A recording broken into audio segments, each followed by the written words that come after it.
Hello everyone, welcome back. Time for the lightning talks. Please take your seat. Thank you, Flor. Thank you.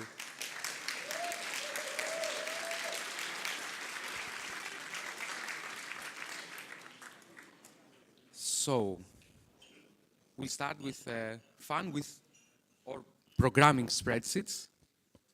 Yeah. I'm not going to be doing that. Yeah, Maz? No? Thomas. Sorry, Thomas. So, no.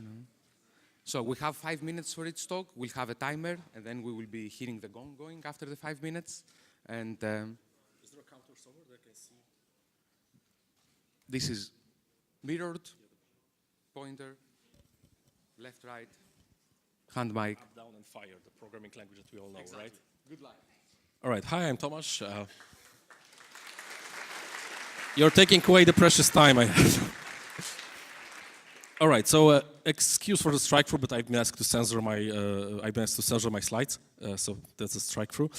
So the original title was "Fun with Spreadsheets," but there's no fun with spreadsheets. So we're going to be talking about programming spreadsheets. But why spreadsheets?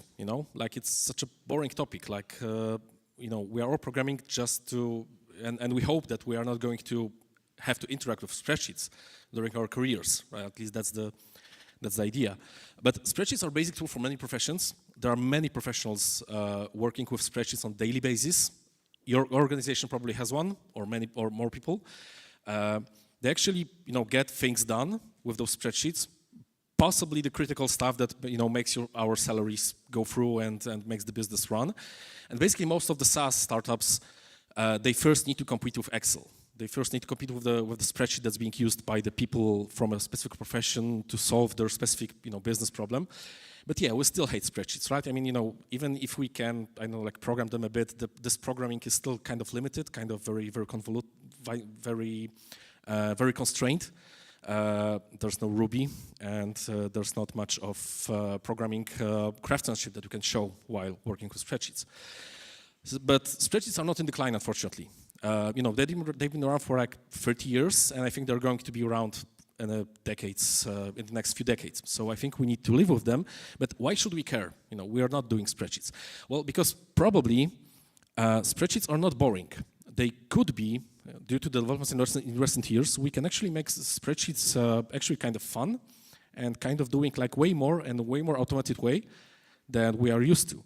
For example, imagine if we had a spreadsheet, where, some person from our organization does something, and the spreadsheet could talk with an with an API over HTTP, grab some JSON, and display this data from this JSON in the spreadsheet.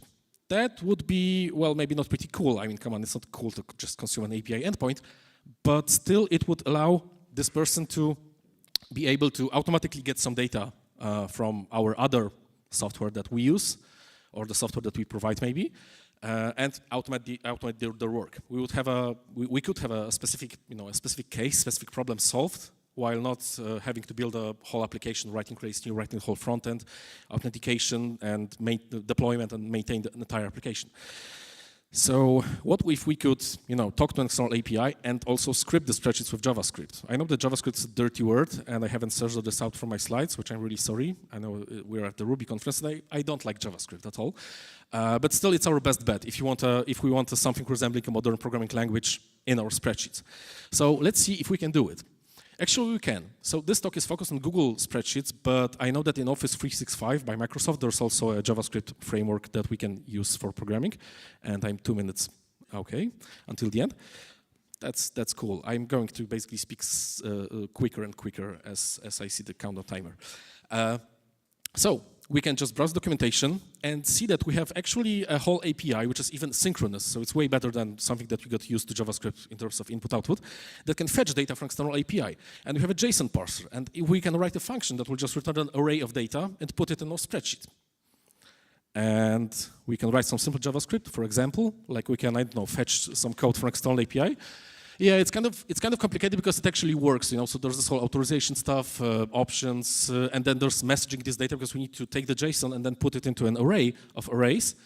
And but if we run it, this stuff actually does fetch data from the outside, messages it, and it's going to display it on a spreadsheet. So for example, our accountant suddenly does not have to export the data into CSV, copy it over and stuff. They can just use it to fetch it automatically from the outside internet, and it works. This is an actual working code. This is of course a recorded video for the Lightning talk, because I'm not going to do live coding. I'm not crazy enough for this. I just program spreadsheets. And there's a lot more. We can integrate with Google services. We can integrate with any kind of database that talks over JDBC, which means any database really, even the ones that you don't want to use.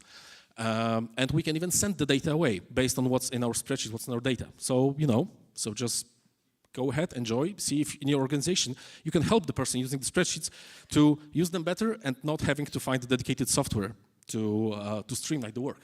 So that's it. Thank you. I'm Tomasz. And thank you very much, Thomas.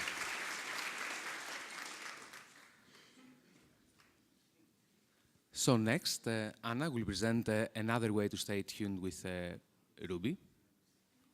Right.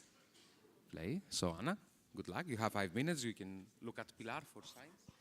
Okay. Hello, everyone.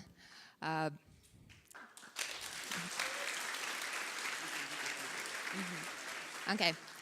Today I'm gonna share my experience with dealing with lots of subscriptions, accounts, Twitter accounts, Medium subscriptions, RSS, and so on. So every one of us wants to stay tuned, and every one of us valued uninterrupted time. Oh, how does it? Oh, okay, cool. So when we are it is not enough to do your daily job and that's it. Every one of us reads a lot and follows the fresh news that emerge every time, every day. And we have a lot of, it takes a lot of effort to read it on daily basis. So, yeah, here is some of examples which I am subscribed to. I used to use IFTTT that put everything to my Get Pocket account. It was actually it's a good application, but didn't work for me. For example, when after it, I switched to Gmail, and I use and every news that I am subscribed to follows to my Gmail account. So, and it turns out if I was I was taken out to the business trip, so I fell out of my daily schedule. I didn't have time to read enough. I didn't have, I just forgot that I have lots of news to read. So if it was one day, it was like about 30 notifications, 2 days about 150. And if I have an vacation, it can be like 60 and some more. It was really demotivating to get back to this account and to read these all amount of news. So, yeah, there was another problems like news duplications, which also were a little bit demotivating. And these news can be can emerge in a different time, and you starting to read, and then you're realizing like, okay, I've been reading it sometime before. So it was not bad. And there was another problem, which is irrelevant media noise about some topics. For me, it was Jekyll, because I know about Jekyll, and I don't want to read about Jekyll every week like a new post. So I decided to build my bot that sends news to me every day in the morning, and I had an ability to read it. It has some benefits. It provides unique news. It provides, well, quite relevant, at least for me, information. And it is daily, so I don't get distracted to it. Well, in case you're using Telegram, you can try. Here is a QR code that you can, well, take a picture and open it. So I hope my bot with my news can help some of you to be better developer. Thank you.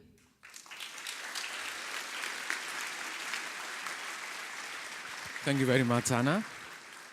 So, on the next talk, Miles will be presenting GitHub automation with CP8 board. So. Bristol.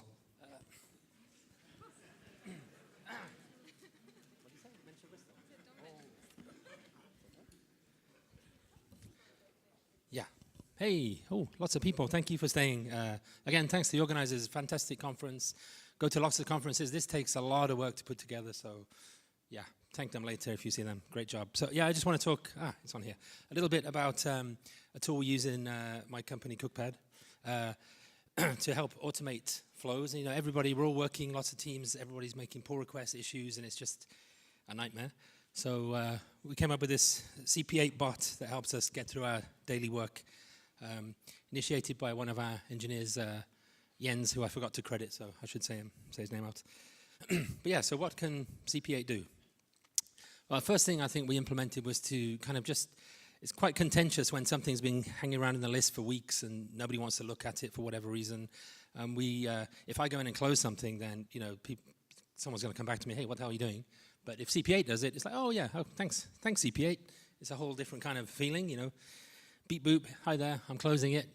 Put a heart, nobody cares. So this is a great way of just keeping stale things out of your repos. We have a lot going on, and we want to optimize our time. So we don't want to have our other developers reviewing things that aren't quite finished. So we tag every pull request with a WIP at the front there, which means WIP, work in progress, that's it. And what CP8 does, it doesn't sound like much, and it will just automatically tag that pull request, but then you set your filter in GitHub, and then you just never see the stuff that isn't ready to be reviewed. And also, if you remove the WIP from the header, CP8 will go in and remove that tag for you.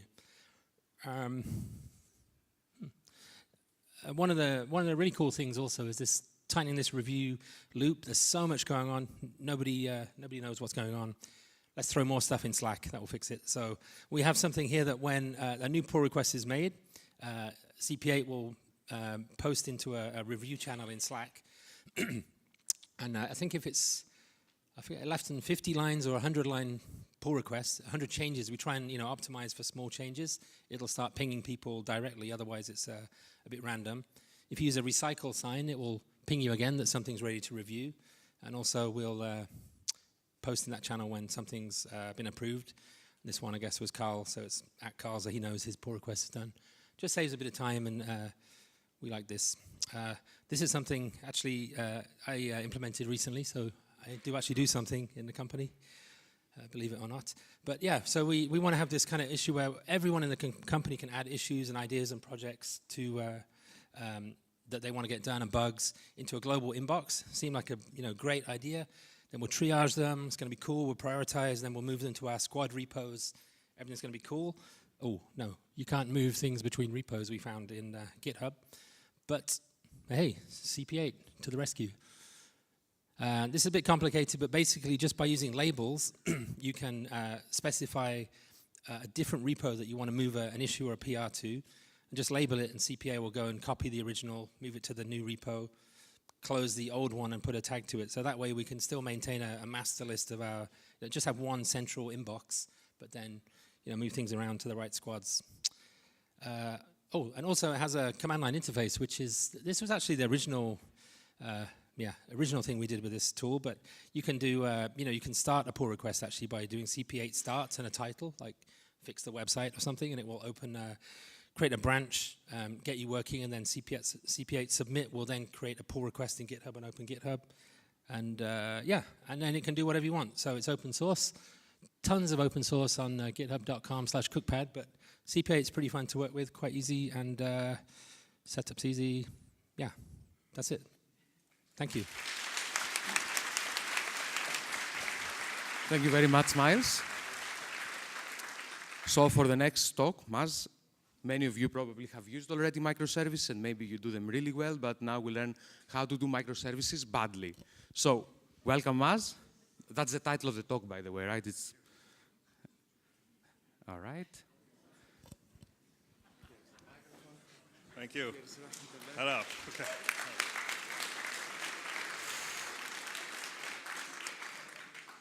I really regret having signed up for this, by the way. Okay, how to do microservices badly. My name is Maz. I am currently tech lead at notonthehighstreet.com, which is an e-commerce company in London. We have, just a bit of background on us, we have 3.5 million active users, 150 million yearly sales, 200 staff, 40 tech team. And the reason I'm saying this is because it's important to know that you can have code of questionable quality in production and still be making good money. Yeah.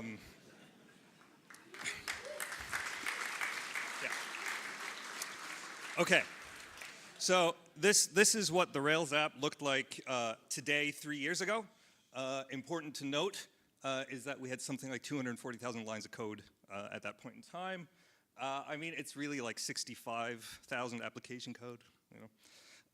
So we're looking at the situation where we're like, how do we add new features? How do we scale? How do we move quicker? You know, these are all things that we're like, this is getting really hard.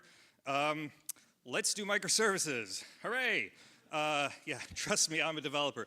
So we have quite a nice culture actually, where we kind of trust all of, we have several development teams. We trust them all to kind of, sorry. Can you guys still hear me? Okay. We trust them all to, we trust our development teams to kind of go off and do everything, and that's worked really well for us so far. But with microservices, that proved to be a little bit more complicated. So just to give you an illustration of what I mean, if you imagine that we have 4 or 5 technical teams all working on this monolith, and then we say, okay, go off and build some microservices and do it whichever way you want to do it. So we have one team that comes in and goes, okay, well, I have a background in Java, and I really want to build this payment service in Java, so I'm going to go and do that. And then the Ruby people are like, well, I don't like Java, so I'm going to build another Rails microservice, actually. And then there's another Ruby developer who's like, I don't like Rails, so I'm going to build it in just plain Ruby. And then we have a few other developers who are like, well, the monolith is fine, but let's just like put a few more instances of it into production that start the app in a different way. Because that's quite nice, actually. So yeah, each one of those takes like 8 gigabytes of RAM. Yeah. And then in the meantime, the Java team's, you know, happily building more things. And then somebody else comes in and goes, Go is a really cool language. We should use that.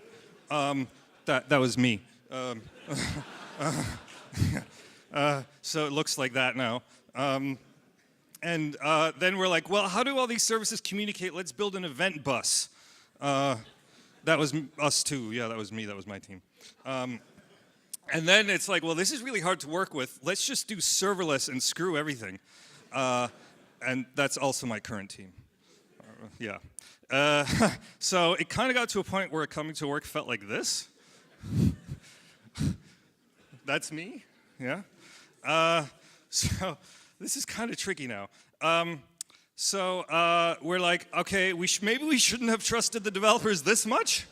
But actually, it's we realized that we put all our focus on solving the technical problems, right? And we didn't put any focus into actually getting the team together, getting everyone working together, and having the same kind of tools and same kind of approach.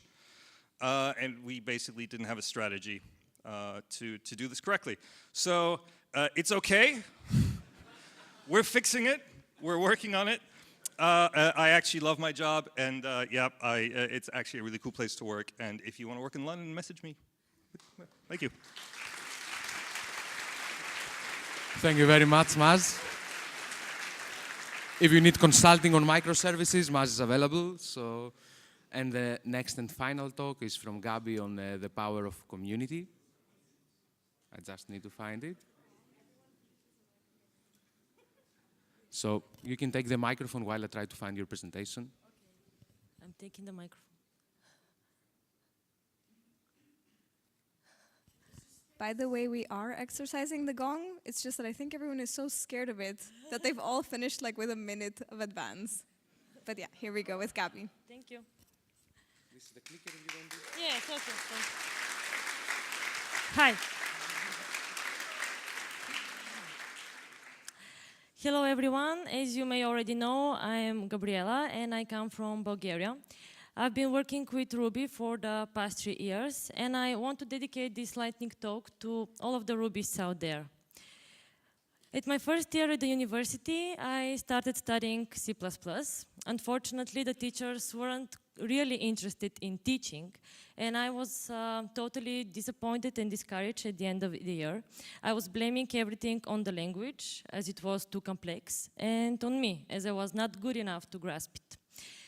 So next year, I took 2 Ruby courses, which is by far one of the best decisions in my life.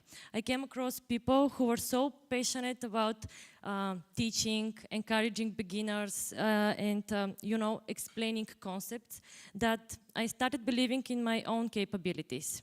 So this was the moment I realized that I shouldn't be blaming C++ or me for my first year failure.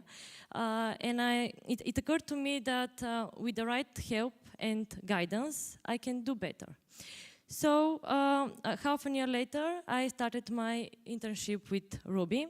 And another 6 months later, I started volunteering at Rails Girls events in Bulgaria, as I felt inspired, to pay my knowledge and experience forward. Since 2015, Rails Girls keeps being one of the most rewarding and satisfying experience in my life. So what I'm trying to say here is that the Ruby community played a really important role in my shaping as a developer.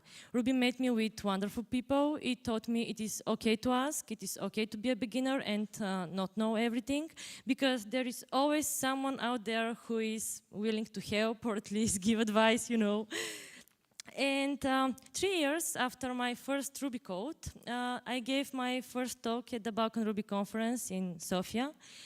It gathered around 150 people, and I was so nervous and scared, because not because this was my first talk, big talk, but because I was supposed to talk in front of people with far more experience and knowledge compared to mine. Long story short, the talk went good, far better than I was expecting, actually.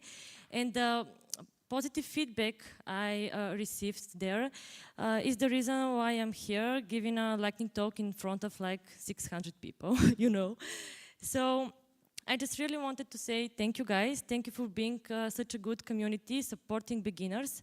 This year's diversity tickets are just another example that the Ruby community really cares about its future. Excuse me. And I believe that kind words and appreciation matter. So I just wanted to remind you how wonderful you are and to wish you to keep up with the good work. And to beginners, really don't hesitate to ask questions, to search for help, to search for a mentor, workshop or organization, because people are really kind. And as Mats pointed out yesterday, just be nice. Thank you.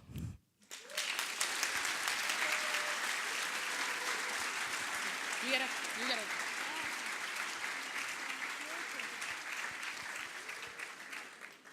Thank you to all lightning talk speakers. Yes, I have to remind you that on the first floor there is a photo booth for all of you photogenic people out there. Haha! Please laugh. It was Ramon's joke. Oh, I totally killed it. Okay, never mind. So a reminder. Now the person that I'm talking about all the time is actually in the room, so we can do this thing. Tomorrow at 11 a.m.